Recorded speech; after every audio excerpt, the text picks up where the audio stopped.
یزید کی جاہ و جلال سلطنت،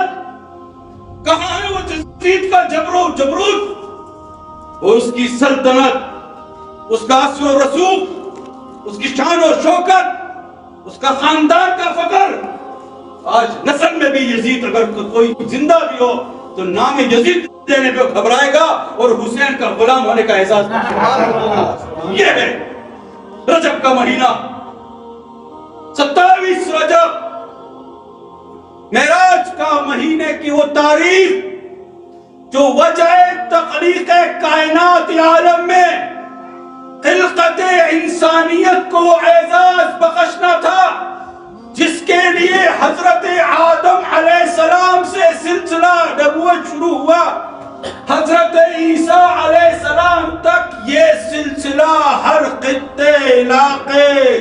زبان اور زمانے میں چلتا گیا. ہر جگہ پر ہادی آئے، رہبر آئے، نبی آئے، مرسل آئے، پیغمبر آئے، نذیر بن کر، بشیر بن کر ڈرا رہے بھی تھے، بشارتیں بھی دے رہے تھے.